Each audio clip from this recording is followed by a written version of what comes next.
හරිද? කොටද්දි මේ මම එකපාරක් උස්සර කොටලා බෙන්ඩරේ කෙලින්ම මේක සුද්ධ කරලා කෙටුවා බෙන්ඩරේ. බෙන්ඩරේ කැඩුනා. එදා ඉඳන් අපේ අම්මලා කුසර බෙන්ඩරේ කෙටීම තහනම් කරලා තියෙන්නේ.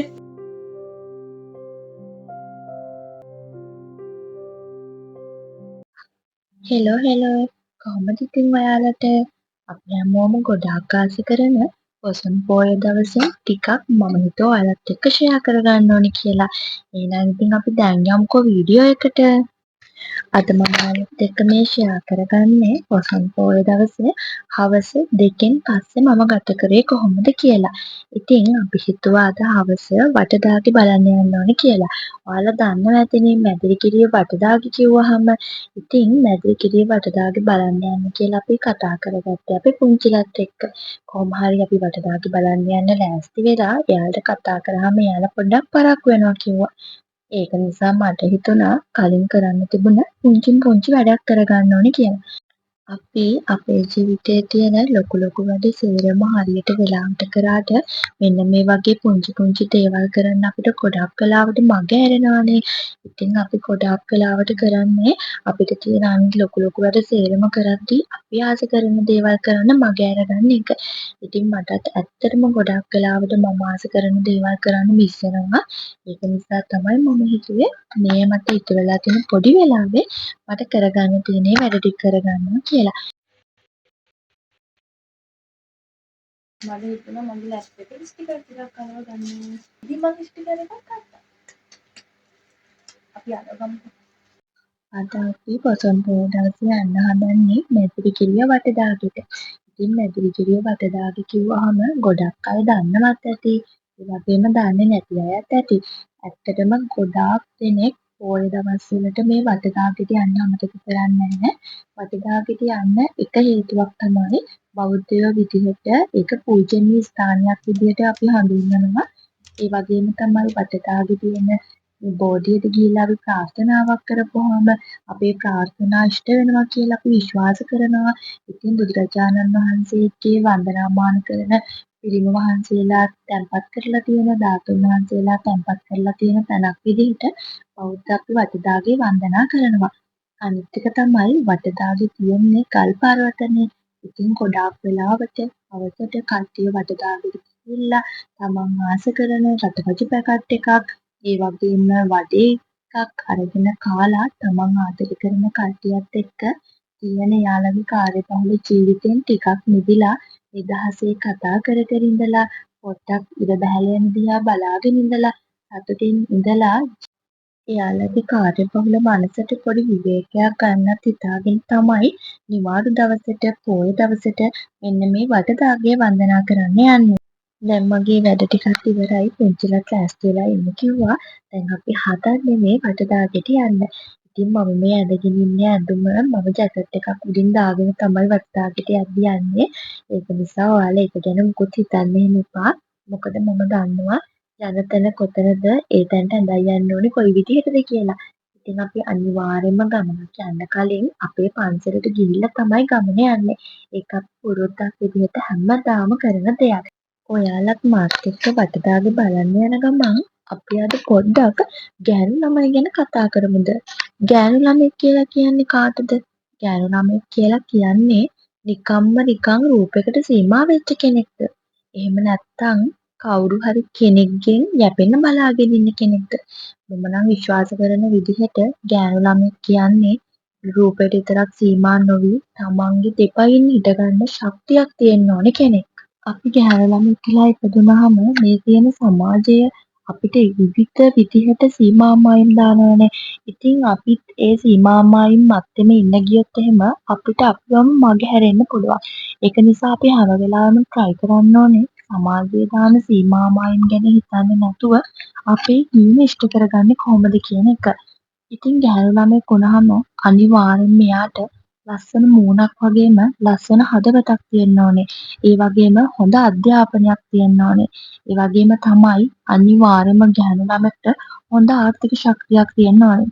ගැහැණු ළමයෙක් කියන්නෙම ඕනම කාලයකදී මොනතරම් නියගයක් මොනතරම් මිඩෝරයක් ආවත් තමන්ගේ දෙපයින් හිටගන්න පුළුවන් කෙනෙක්. ඒ වගේම ගැහැණු කියන්නේ පිරිමින්ට වඩා ගොඩාක් ශක්තිමත් කෙනෙක්. ඉතින් ගැහැණු අය කියලා කියන්නේ කිසිම දවසක කිසිම කෙනෙක්ගේ දෙපා මුල වැටෙන්න ඕන කෙනෙක් නෙමෙයි. ගැහැණු ළමයෙක් විදිහට අනාගතයේදී තමන්ගේ කොන්ද කෙලින් තියාගෙන තමන්ටම කියලා පෞරුෂයක් තියාගෙන ජීවත් වෙන්න ඕනේ නම් අනිවාර්යෙන් හොඳ අධ්‍යාපනයක් වගේම හොඳ ආර්ථික ශක්තියක් තියෙන්න ඕනේ. ඉතින් ඔයත් තාම හිත හිතා ඉන්නවා නම් කොහොමද මම දියුණු වෙන්නේ? කොහොමද මම මගේ හීන ඉෂ්ට කරගන්නේ කියලා ඔයත් අදම නැගිටලා ඔයාගේ කණ්ණාඩිය ඉස්සරහට ගිහිල්ලා ඒ කණ්ණාඩියෙන් පේන රූපෙට ආදරය කරන්න පුරුදු වෙන්න. මොකද ඔයාට තියෙන මොන වගේ රූපයක් වුණත් ඔයාගේ දියුණුවට ඔයා මුලින්ම කරන්න ඕන දේ තමයි ඔයාට ලැබිලා තියෙන රූපෙට ආදරය කරන එක. ඊට පස්සේ කණ්ණාඩි ඉස්සරහින් ඔයාගේ රූපේ බලාගෙන ඔයා හිතන්න මට මොනවාද ඕනේ? මම කවුද? මට මොනවාද පුළුවන්? ඔයාගේ හීන මොනවාද? එහෙම හිතලා ඔයාගේ හීන ටික මතක් කරගෙන ඒ හීන වෙනුවෙන් වැඩ කරන්න උත්සාහ කරන්න. ඔයා ඔයාගේ හීන වෙනුවෙන් වැඩ කරන්න උත්සාහ කරොත් ඔයාව නවත්තන්න මේ ලෝකේ තියෙන කිසිම බලවේගයකට බැරි වෙයි. ඔයාගේ දියුණුවේ රහස ඔයාමයි. ඔයාගේ දියුණුවේ ශක්තිය ඔයාමයි.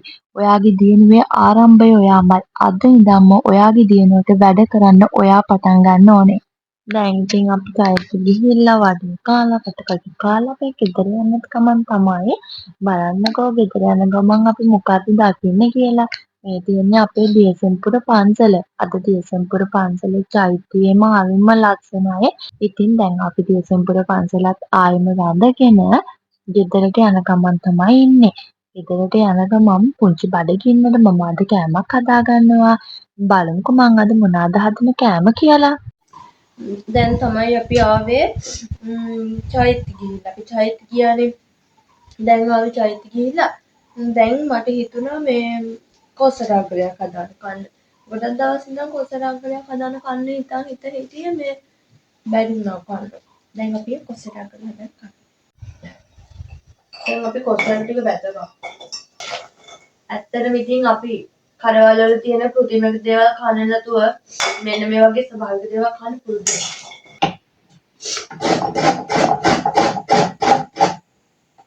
කොසරාගල ටික බැදනකම් අපි පොල් ටික ගාවමු. මොකද මේ ඔය චෛත්‍යෙම ගිහිල්ලා වඩේ කෑවා. තව මොනවද මේ රටකජු එහෙම කෑවා. ඒ රටකජු හරියට බැදිලා නෑ. ඒ වගේ තියෙන කජු අනේ මන් දන්නේ එයාලා හරියට වදින්නේ නෑ අමුයි. ඒ හින්දා මේ මං හරියට කෑවේ නෑ විතර. ඉන්න මට බඩේ. මේ සැරේ චෛත්‍ය දවසල් තිබුණේ නෑ. වෙනකත් නම් දවසල් තියෙනවනේ. මේ සැරේ දවසල් තිබුණේ නෑ. පන්සලේ නම් දවසක් තිබුණා බුදුහාමුදුරුවෝ මත් දවසක්. ඒක පොලිම යන්න හිතන්නවත් බෑ. එහෙනම් අපි ගියේ නෑ. බත් කන්න තරම් බඩගින්නකුත් නෑ. එහෙනම් මට හිතුනේ මේ කොසරාගලක් හදන්න කියලා. දැන් අපි කොසර ටික බදලා ඉන්නවා. ඒ ටික බදනකම් පොල් ටික ගාගෙන ඉන්න. කොසර ටික බැදුනනේ. මේ දැන් මේ ටික කොටා ගන්නවා. හරිද? කොටද්දි මේ මම එකපාරක් කොසර කොටලා බෙන්ඩරේ කෙලින්ම මේක සුද්ධ කරලා කෙටුවා බෙන්ඩරේ. බෙන්ඩරේ කැඩුනා. එදා ඉඳන් අපේ අම්මලා කොසර බෙන්ඩරේ කෙලින්ම තහනම් කරලා තියෙන්නේ. මේ දැන් ඒක නිසා මං කරන වැඩේ මෙන්න මේ කොසර සුද්ධ කරලා මෙන්න මේ වංගෙඩියට දාලා කොටලා කෑලි ටිකක් අර මේ වෙන් වෙනවනේ. එතකොට එහෙම තමයි බෙන්ඩරේට ගහන්නේ. එතකොට මේ නැතර මේක සම්පූර්ණයෙන්ම කොසරේ වුණාම ලොකු වෙන බෙන්ඩරේට සවුත් වුණා එහෙම බෙන්ඩරේ එකපාරක්.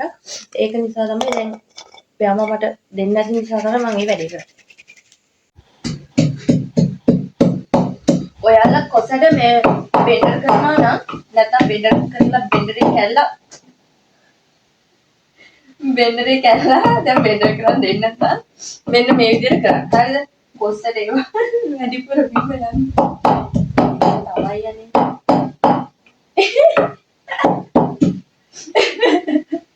කොස්සට 10ක් විතර ගත්තේ. ඒකේන දැන් 3ක් බිම. කොසරාගල මම දන්නේ විදිහට රසම මේ මොකද බෙන්ඩර් කරලා අරගෙන. කියන්නේ චූඩරේ කැපෙනවනේ එතකොට. එතකොට ඒක මාර රහයි. මේ මෙහෙම ලොකුවට කොසරාගල කාලා රහ නැහැ. හරි ඒක තලා ගත්තා. දැන් මේක බෙන්ඩරේට දාන්න ඕනේ. මම බෙන්ඩරේ හොදලා ටිකක් වේලෙන්න කියලා තිබ්බා. මම කොටු කරගෙන ඉවරයි. මේ තියෙන්නේ පොල් ටික පොල් පොඩ්ඩයි කාගත්තේ.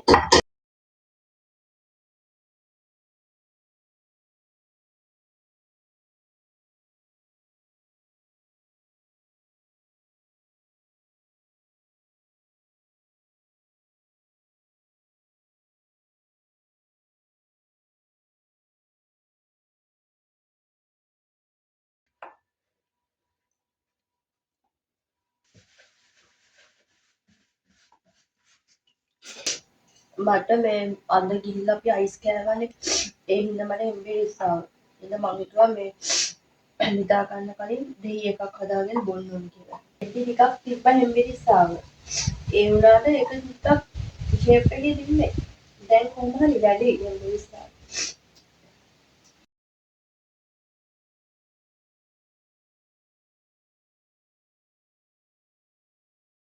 ගොඩක් හදාගන්නෙත් නෑ පොඩ්ඩයි හදාගන්න මොකද දෙහි සැර තියන්න එපා.